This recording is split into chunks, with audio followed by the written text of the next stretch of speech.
Quantas vezes você já se pegou distraído durante a aula daquele professor sério, exigente, pensando, nossa, ele deve ter sido um aluno exemplar, não é verdade?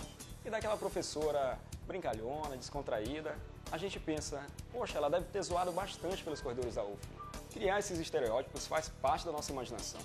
Mas nem tudo na vida dos nossos professores é ou foi como deduz a nossa mente. No ano em que o curso de comunicação da UFMA completa 40 anos, decidimos homenagear nossos professores, revivendo as histórias da época em que eles ocupavam as salas do CCSO, como meros estudantes, assim como nós. Meu nome é Joanita Mota de Ataíde. Eu me formei em jornalismo em 1975. Eu fui da terceira turma do curso. Meu nome é Francisco Gonçalves, eu passei no vestibular em 1980, me formei em 1984 e passei no concurso para ingresso na carreira do magistério superior em 1994, 10 anos depois. Meu nome é Arnold, eu fui aluno do curso de comunicação, ingressei em 1979, concluí em 1982, fiz concurso para professor em 89, assumi como professor aqui do curso de comunicação em 1990 e estou dirigindo a rádio desde 2003. Meu nome é José Raimundo Soares Júnior, eu sou jornalista.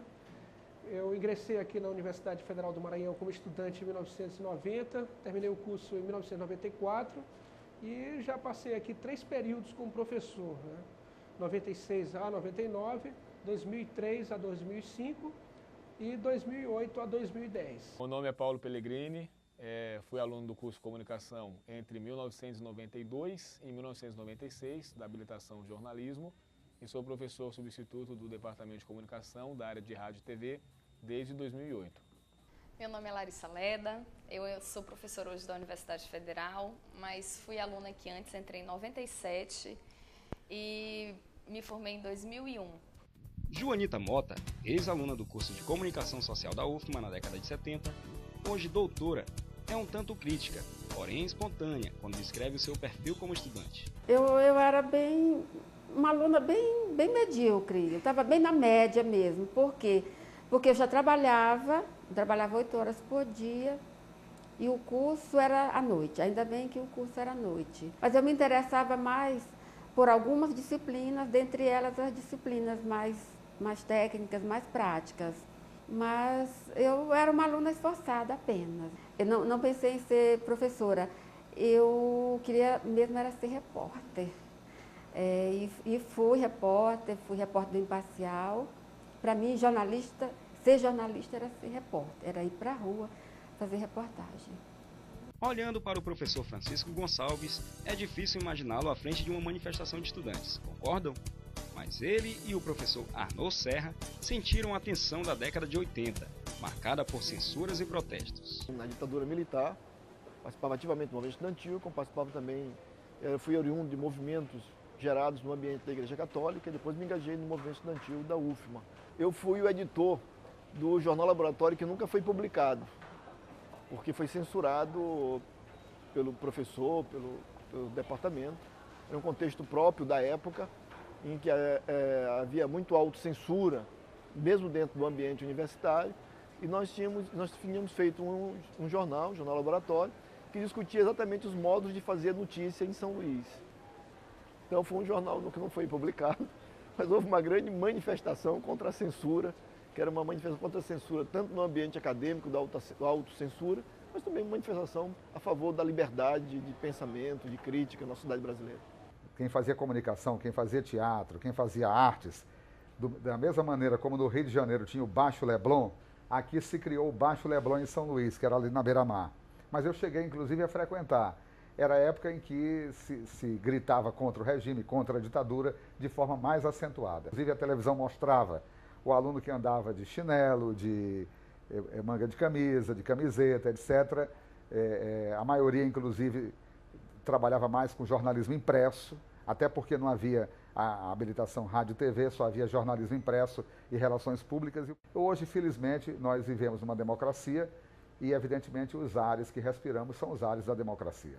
O crescimento dos veículos e assessorias de comunicação aumentou na década de 90 as oportunidades dos alunos no mercado de trabalho.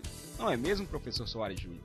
O estudante Soares Júnior, ele fazia o seguinte, ele tentava conciliar o estudo com o trabalho. Nessa época, passei um ano trabalhando direto na editoria de esportes. Então foi um momento importante porque eu pude tanto exercer minhas atividades como aluno, não era um aluno de tirar 10, 9, né, mas um aluno que correspondia com suas responsabilidades, né, fazia as suas tarefas, mas pude aliar essa prática com a teoria, né. O professor Paulo Pellegrini afirma que os alunos eram mais ideológicos e que dar aulas atualmente faz parte de uma realidade de mercado. O aluno ainda vinha para cá meio sonhador. Fazer jornalismo, fazer radialismo, tinha mais ou menos o mesmo peso de fazer filosofia, ciências sociais. Era uma área em que as pessoas que tinham algum grau de contestação com a realidade encontravam alguma identificação. Era mais ideológico do que mercadológico. Eu gosto de dar aula, mas, assim, meus sonhos de vida, dar aula não é um deles.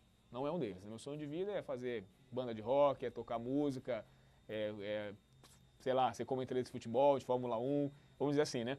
Mas, dentro de uma realidade de mercado, eu me sinto muito bem trabalhando como profissional, como jornalista, como coordenador de uma rádio e tal, e também muito bem dando aula. Já a professora Larissa Leda sentiu falta das pesquisas. Ela jura que não era CDF, mas acho que a maioria ainda duvida. Eles eram mais tranquilões, era uma galera mais alternativa, uma galera mais relaxada, né? Hoje não, hoje eu vejo, vou te dar um exemplo, na época que eu era aluna eu era super patricinha, porque veja, eu andava arrumadinha. E hoje não, hoje a gente percebe muita aluna no curso que vem maquiada pra aula, que vem bem vestida. Naquela época não tinha nada disso, a galera dava de chinelo o tempo todo, sabe?